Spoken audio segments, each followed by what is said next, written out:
Hey everybody, welcome back to the Newsarama Skybox here at New York Comic Con. I'm Justin Tyler, here talking to Gerry Duggan.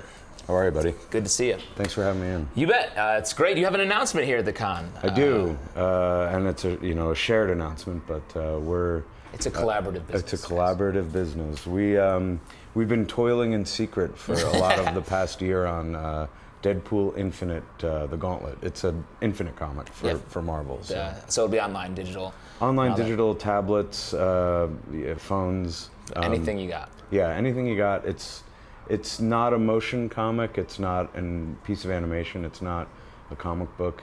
It's really a fun. I call them chapters. It's the best use, I think, of the tablet surface for a comic book that I've seen. I was really kind of blown away when I was shown one, and even more thrilled when we were asked to collaborate on one. I feel like the way people are moving into it, it's sort of like discovering fire, where at first it's like, oh, I don't like that stuff. And then all of a sudden it's like, oh, this is actually pretty warm and showing light in the night. And everyone's just so like, oh, I love this all of a sudden. It's true. I think there is, for anyone that values the hard copy or wants something on a shelf someday, there is this knee-jerk reaction that, but for me, and I grew up, I'm older than most of you guys, I grew up in an era when my folks were buying me comics at the checkout line to shut me up, or in a gas station on a trip, and comics are not in those places anymore.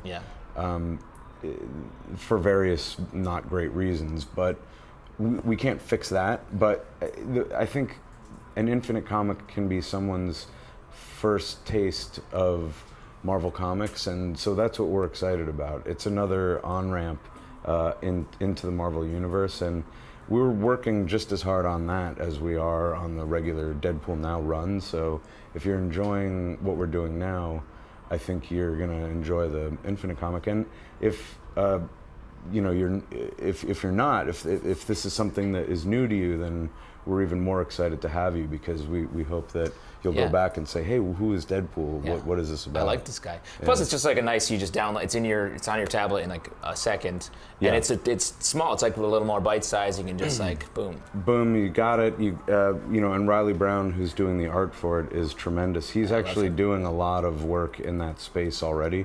So when they said I had him, Power Play is fantastic, and so that was a big security blanket for me, where I was like, I like this, but I don't exactly know how to do it. I've never used the internet, so I hope he knows how to turn it on. And so the story is Deadpool dealing with some vampires. Deadpool, here's yes, he's hired by Dracula. It's not a secret, which is very odd, but odd can work in a Deadpool book. And after the events of The Good, the Bad, and the Ugly, which was an in story or in-book mini event that we did this fall, he'll be excited to not spend a lot of time with humans. He's gonna need a break. And so there is, I think, that connective tissue between the two stories where, but you won't have to be reading the print our print comic or our comic on to enjoy it. And it is really neat. I mean, I love, the backgrounds. There's different things you can do. You can keep a static background and then move characters through it. You can sort of do the opposite of that.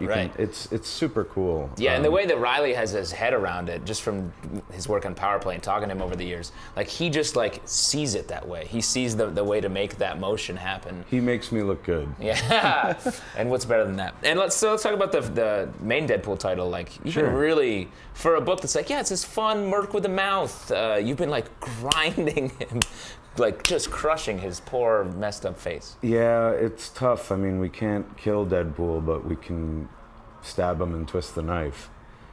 He's a guy, that I think there are different Deadpool fans. There are people that really are into him for the comedy, and then there are some people that want to see a much more hard-edged Merc. And I think in our year, we've played around with both versions, but they're the same guy to us. So The thing that I think that pleases me the most when I look back on it, if anything does, which I'm very hard on myself because I always but going from the comedy and then using that as a nice misdirect for what we ended up doing in the recent arc, which was give him something to lose that he didn't necessarily know he had. And so it's a tremendous amount of fun, and we're like the luckiest writers ever, Brian and I. We have the greatest art team in the world, the greatest rotation. We're losing Declan and Jordy, they're gone, but Mike Hawthorne's coming back, Scott Koblish is coming back. Maybe some other familiar faces will be back in the next year. So awesome. Yeah. And how about you've done a couple of these flashback issues dealing with different points in Marvel history, and they are so like accurate. And then also like you make Deadpool do some terrible things. He does some very, but he does some terrible things, and then he does the right thing in the last minute to sort of save it. We do, Brian and I, and Jordan, our editor, had the idea for the initial, quote, inventory issue that, for anyone that doesn't know, long story short, a comic that was produced and not run. Right. So we had one from the 80s, we did one from the 70s that had the bad guy was a white alabaster pimp called the White Man. Yeah. And the White Man was no bueno. Yeah. So that's been fun, but Deadpool's only been around since the early 90s. So what we hope to do with that, other than just obviously put a lot of comedy into it, and they are, I hope, love letters to those eras, but we do hope to sort of drill down into the core of the Marvel Universe and put the foundation for a little bit more of a history for Deadpool. And issue 20, at the end of this year, is our sincere love letter to 1960s Stan and Jack. Yeah. It's filled with Kirby crackle. That's awesome. That issue. It's just all crackle. Koblish drew his face off, so check it out. Awesome. Let's talk about you're taking over Nova coming up here very soon. I'm very excited. Paco Medina is staying on the book. Stephen Wacker, the editor, asked me to pitch on it. I dropped everything I was doing, including my son, who tumbled to the ground, and I said, Daddy will be back. Yeah. I ran and I pitched a couple of pages that they really liked, and the thing that I enjoy about Sam Alexander, is that he is an inexperienced hero, and there's so much room there for someone that wants to do the right thing but screws it up. Yeah. And then we'll, try to pick up the pieces after, and that's really the start of my run on the book.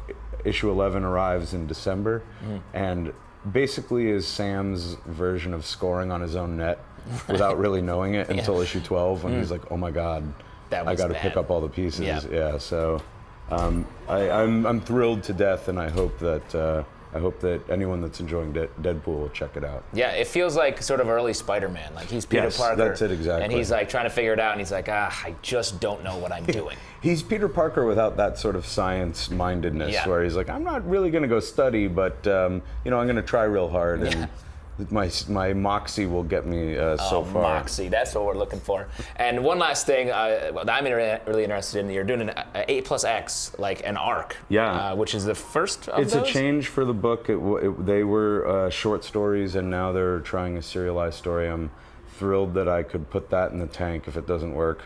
I'll be the one that hits the iceberg. Jerry blew it, so. But really quick, it's Captain America and Cyclops on an adventure, and they don't care for each other at the moment. The Tango and Cash of the comic book world. Yeah, it is. It's true. It's inspired a little bit by Midnight Run with Charles Grodin and Robert De Niro, where they have to. For you kids out there, I know it's for you Grodin fans, you're gonna love classic movies. There's an old Robert De Niro movie, and it's a talkie. You can enjoy it. You'll love it. But it's a big adventure with story points that go back to Claremont and Stan and Jack and Morrison and Mark Miller. So please check it out. Awesome. We're working real hard on it.